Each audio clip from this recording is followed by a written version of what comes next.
Hello बच्चों। बेटा आज हम फंडामेंटल ऑफ पार्टनरशिप के बारे में आगे जाएंगे। लास्ट वाली क्लास में मैंने बेसिक्स पढ़ाया था, फंडामेंटल ऑफ पार्टनरशिप क्या होती है इसके बारे में। तो आज हम प्रैक्टिकल वाला जो है पार्ट कवर करेंगे। बच्चों आप सब अच्छे से जानते हो कि पार्टनरशिप जो है सोल प्रोप्राइटरशिप को अगर हम बड़ा करना चाहते हैं, लास्ट ईयर हमने क्लास 11th के अंदर में पढ़ाई की हुई है।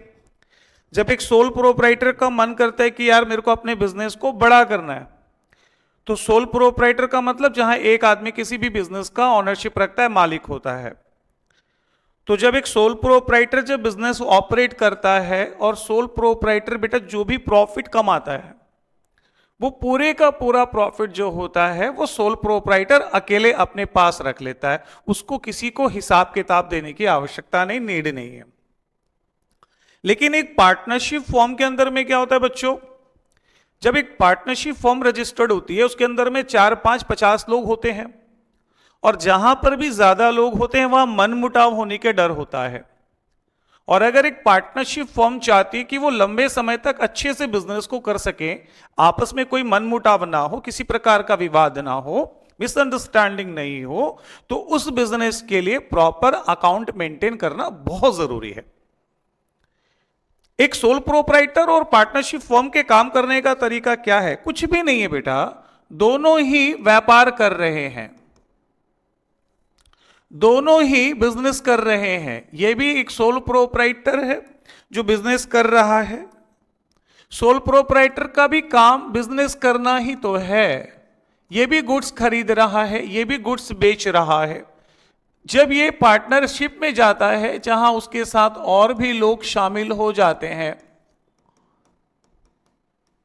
तो ये जैसे ही पार्टनरशिप फॉर्म में जाता है तो ये लोग कोई भूत नहीं है, ये लोग भी बिजनेस कर रहे हैं।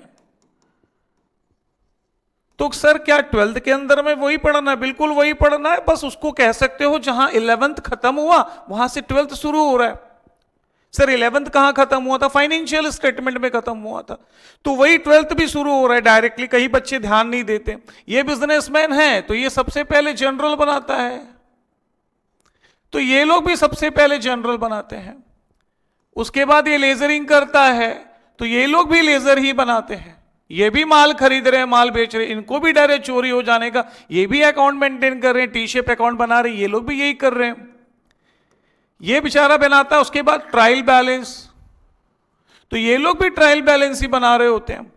इसके बाद ये ईयर के एंड में फाइनेंशियल स्टेटमेंट बना रहा होता बेचारा, तो ये लोग भी फाइनेंशियल स्टेटमेंट बनाते हैं। फिर फाइनेंशियल स्टेटमेंट में सबसे पहले ये बेचारा हमारा क्या बनाता है? नंबर 1 ट्रेडिंग अकाउंट, है ना बेटा? तो ये लोग भी ट्रेडिंग अकाउंट ही बनाते हैं। सर सेम तो फिर क्यों नया पढ़ रहे, बस थोड़ा सा फर्क है। उसके बाद ये बनाता है प्रॉफिट एंड लॉस अकाउंट, ये लोग भी वही बनाते रहे, प्रॉफिट एंड लॉस अकाउंट। बस यही फर्क है, trading account profit loss account के बाद जब इसके पास एक नेट प्रॉफिट आता है ना, वो नेट प्रॉफिट अकेले इसी बंदे का होता है। ये मेरा ही नेट प्रॉफिट है ऐसा बोलता है। तो जैसे ही वो नेट प्रॉफिट कमाता है वो उसका खुद का होता है ना, तो तुरंत उसके बाद प्रॉपरली वो बेचारा बैलेंस शीट बनाता है और पूरा नेट प्रॉफिट अपने आप में अकेले रख लेता है, कैपिटल में ऐड कर लेता है। ये पिछले साल आपने कुछ ऐसा माइनस किया था बैलेंस शीट बनाते समय। और पार्टनरशिप फॉर्म में क्या होता है? ये लोग भी ट्रेडिंग बनाए, ये लोग भी पीएल अकाउंट बनाए, ये लोग भी भाया नेट प्रॉफिट कमाया, और जैसे ही नेट प्रॉफिट कमाए ये वाला पैसा ये तीनों, इन तीनों, इन चारों, इन पांचों, इन 50 लोगों के बीच में बांटना होता है। उस नेट प्रॉफिट को बेटा बांटने के लिए जो ये अकाउंट मेंटेन करते हैं उसी अकाउंट को हम कहते हैं my dear students profit loss appropriation account. ध्यान रखिएगा। तो कोई भी अगर आपसे पूछे कि भाई प्रॉफिट लॉस एप्रोप्रिएशन अकाउंट क्यों बनता है, तो याद रखिए बिजनेस में ईयर भर काम करने के बाद जो नेट प्रॉफिट वो लोग कमाते हैं उसी नेट प्रॉफिट को डिस्ट्रीब्यूट करने के लिए वो जो अकाउंट मेंटेन करते हैं उस अकाउंट का नाम है पीएल अप्रोप्रिएशन अकाउंट। तो जैसा कि अभी अपन ने बोला बार बार कि वो लोग PL appropriation account net profit को बांटने के लिए कमा रहे हैं। आपने देखा, मैंने बोला कि वो लोग जो भी नेट प्रॉफिट आता उसी को आपस में बांटने के लिए पीएल अप्रोप्रिएशन अकाउंट बना रहे हैं। बोले हाँ जी, सही है ना। तो याद रखिएगा कि जब भी आप पीएल अप्रोप्रिएशन अकाउंट बनाओगे, ये बात कभी नहीं भूलना कि वो लोगों ने नेट प्रॉफिट को आपस में बांटने के लिए बनाया। तो पीएल अप्रोप्रिएशन जब भी बनाएंगे उसमें दो साइड होते हैं, डेबिट साइड और क्रेडिट साइड। तो एक बात का ध्यान बच्चों हमेशा आप कभी नहीं भूलना कि जब भी हम profit and loss appropriation account बनाएंगे तो इसके दो साइड्स हैं, लाइक डेबिट साइड और क्रेडिट साइड। और कोशिश क्रेडिट से ही हम स्टार्ट कर रहे हैं।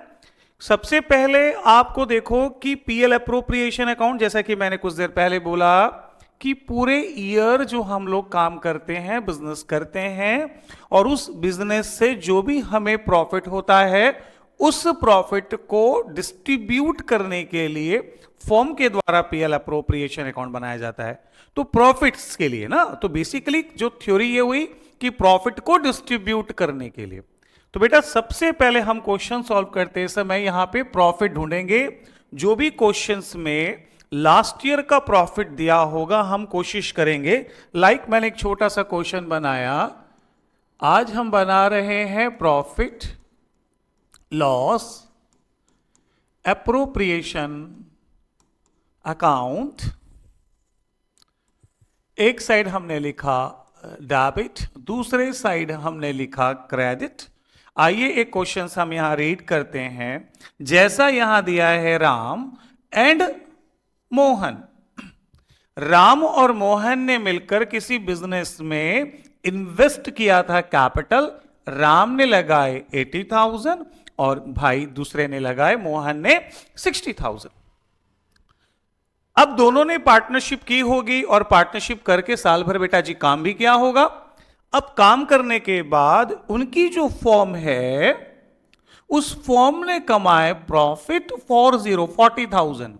तो पीएल अप्रोप्रिएशन अकाउंट बनाते समय बेटा सबसे पहले क्रेडिट में हम लिख देंगे लास्ट ईयर का जो भी उन दोनों ने प्रॉफिट कमाया होगा, profit and loss account. Suppose के लिए उन दोनों ने 40,000 कमाया, भूलिएगा मत, नंबर 1 में ये ढूंढिएगा। तो पीएल अप्रोप्रिएशन का रूल, सबसे पहले हम लास्ट ईयर का प्रॉफिट ढूंढेंगे, फिर ढूंढेंगे सेकंड नंबर पे आएगा बेटा इंटरेस्ट ऑन ड्राइंग। ध्यान देंगे ड्राइंग नहीं आएगा, ड्राइंग के ऊपर क्वेश्चन में अगर इंटरेस्ट दिया हो तो आप उसको लिखिए। आइए इस क्वेश्चन को देखते हैं। देर मतलब राम और मोहन के ड्राइंग्स यानी अपने पर्सनल खर्च के लिए राम ने 20,000 निकाला है, मोहन ने 10,000 निकाला है। राम ने अपने पर्सनल जो भी खर्चे रहे होंगे उसके लिए 20,000 रुपए 20,000 निकाला है और मोहन ने 10,000। तो बेटा ये कभी भी नहीं आएगा, वहां ड्राइंग नहीं आता। उसके ऊपर निकाल के दिया इंटरेस्ट ऑन ड्राइंग, राम का 800 है और मोहन का 200 है। तो बेटा सेकंड नंबर पे आएगा bye interest on drawings account. इधर मैंने लिखा राम्स, देखिए आप इसको पूरा कैपिटल के थ्रू लिख सकते हो। चूंकि मैं अभी क्वेश्चन सिर्फ आपको एक्सप्लेन हल्का सा एक टच दे रहा हूं, इसलिए मैं कैपिटल जैसे छोटे छोटे शब्द अभी यूज नहीं कर रहा हूं। तो राम का इंटरेस्ट ऑन ड्राइंग है 800 बेटा, और मोहन का जो इंटरेस्ट ऑन ड्राइंग है 200। दोनों को ऐड करके हम इस तरह से यहां लिख देंगे। तो किसी भी क्वेश्चन में सबसे पहले हम लास्ट ईयर का प्रॉफिट, फिर इंटरेस्ट ऑन ड्राइंग। अब आएंगे डेबिट साइड। अगर फर्म में मौजूद किसी भी पार्टनर्स के साथ एग्रीमेंट में उसको सैलरी देने के लिए बोलेगा, अगर क्वेश्चन में एग्रीमेंट हुआ हो और एग्रीमेंट में बोला है कि जो भी पार्टनर, अब पूरे खर्च बस डेबिट क्रेडिट में बस यही दोनों बेटा, बस ध्यान रखना यही 1 और 2 बस सर, और कुछ नहीं, बस नहीं बेटा, बस 1 2 खत्म। अब सारा कुछ डेबिट में लिखना है। अब डेबिट में लिखना है number 1 salary of a partner. अगर उन्होंने एग्रीमेंट किया होगा और उस एग्रीमेंट में जिक्र होगा कि किसी भी पार्टनर को सैलरी देना, ध्यान देंगे एग्रीमेंट हुआ होगा तो अगर एग्रीमेंट दिया हुआ होगा, हाँ ये वाली चीजें तो आएगी ही आएगी। ये वाला जो कॉलम है बहुत बेस्ड होता है एग्रीमेंट के ऊपर में। तो यहां देखते हैं क्या सैलरी मिल रही है? हाँ जी मिल रही है। किसको मिल रही है? राम को। फिर यहां देखना बेटा सैलरी, फिर रुपीस देखा, और यहां ध्यान दिएगा पर ईयर है। अगर पर ईयर बोलेगा तो हम डायरेक्टली यहां लिखेंगे टू सैलरी अकाउंट। हमने सैलरी किसको दी है? राम को दी है 2000 की। और अगर पर मंथ बोलेगा तो इसको 12 से मल्टीप्लाई करके लिखिएगा, और अगर क्वार्टरली बोलेगा सैलरी है तो मल्टीप्लाई बाई 4 करिएगा। ठीक है, तो सबसे पहले लास्ट ईयर का प्रॉफिट, फिर interest on drawing credit side. Debit में नंबर 1 जो भी अगर पार्टनर को हमने सैलरी दिया तो मेरे हिसाब से 3rd नंबर पर ध्यान देना चाहिए। इसके बाद आएगा अगर एग्रीमेंट में यह लिखा हो कि पार्टनर्स ने जो कैपिटल लगाया है उस कैपिटल पे हमको उनको इंटरेस्ट पे करना है, फर्म को देना है, तो यहां आएगा। आइए यहां लिखा है इंटरेस्ट ऑन कैपिटल 5% है, तो क्या आएगा? बिल्कुल आएगा बेटा, एग्रीमेंट हुआ होगा। तो यहां आएगा to interest on capital account. यहां हम लिख देंगे राम, यहां हम लिख देंगे मोहन। राम ने कैपिटल लगाया था 80,000 और इसने लगाए थे 60,000। तो राम का जो कैपिटल है 80,000, उस पे 5% इंटरेस्ट ऑन कैपिटल देना है, मींस 4,000। एंड जो मोहन है उसका कैपिटल है 60,000, उस पे भी उसको 5% इंटरेस्ट देना है, तो आया 3,000। तो दोनों मिला के 7,000।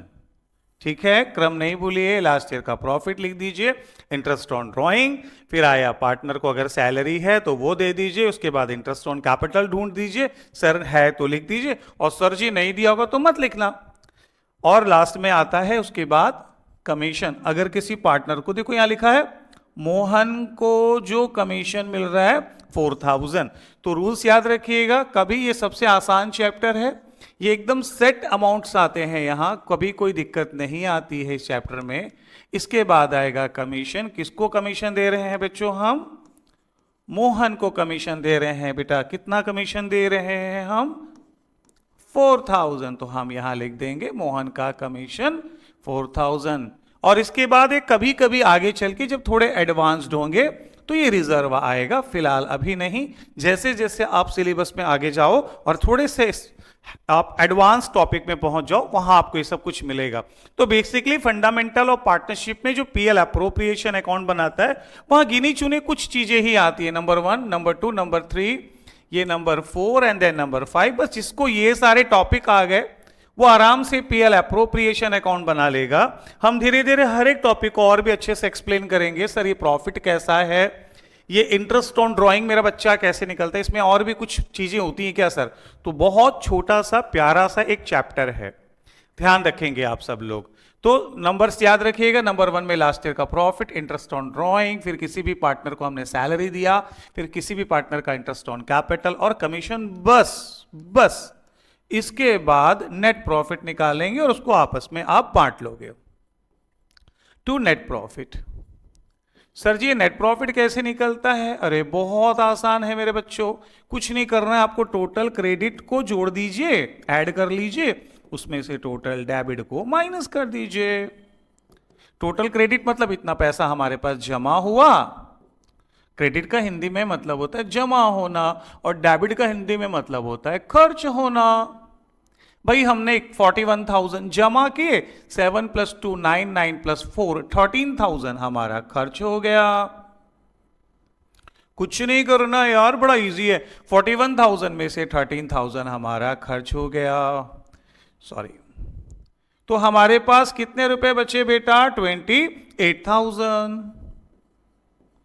और इस प्रॉफिट को आपस में राम एंड मोहन जो एग्रीड रेशियो होगा, देखो एग्रीड रेशियो दिया है यहां पर 3:2, उसमें ये लोग आपस में बांट लेंगे। सर कैसे बांटते हैं वो तो आपको भी आता होगा, फिर भी मैं हिंट कर दे रहा हूं। 28,000 का प्रॉफिट है, इसको राम और मोहन आपस में 3:2, ध्यान रखेंगे 3:2 को हम लिखते हैं 3/5, 2/5 मतलब 3/5 हमारा एक भाई ले लेगा, 2/5 हमारा दूसरा भाई ले लेगा। तो आप इसको जो भी आएगा रेशियोज में अमाउंट लिख के यहां पे सामने रख दीजिएगा, कुछ नहीं करना है। तो बहुत ज्यादा इजी है मेरे बच्चों। तो पीएल अप्रोप्रिएशन अकाउंट्स का ये बहुत सा इजी सा एक मैंने क्वेश्चन आपको कराया है। अगर आपको लगे तो आप, मैं बार बार कहता हूं, ये देखिए और भी प्रैक्टिस क्वेश्चन मैंने बना रखे हैं। अगर आपकी इच्छा हो तो आप मुझसे बोलेंगे तो मैं बार बार कहता हूं, मैं पीपीटीज में भेज दूंगा। आप ये सारे क्वेश्चंस प्रैक्टिस कीजिए। जितना ज्यादा आप इन तीनों क्वेश्चंस को प्रैक्टिस करोगे, like Kamal and Sachin and X and Y and X Y Z, तो इससे आपकी कमांड बहुत अच्छी होगी। फिर उसके बाद ही आप नेक्स्ट कैपिटल अकाउंट सीखिए। जब पीएल अप्रोप्रिएशन अकाउंट में आपकी कमांड अच्छी हो जाए तो फिर कैपिटल अकाउंट। ठीक है बच्चों, नेक्स्ट क्वेश्चन में इन अगर तीनों क्वेश्चंस की अगर आप प्रैक्टिस कर पाते हो तो जरूर कर लीजिएगा, मुझसे बोलिएगा, मैं आपको पीपीटी भेज दूंगा, आपको पीडीएफ में सारी चीजें भेज दूंगा। और उसके अगली वाली क्लास में हम लोग सीखेंगे कैपिटल अकाउंट। तो चलो बच्चों मिलते हैं नेक्स्ट वाली क्लास में।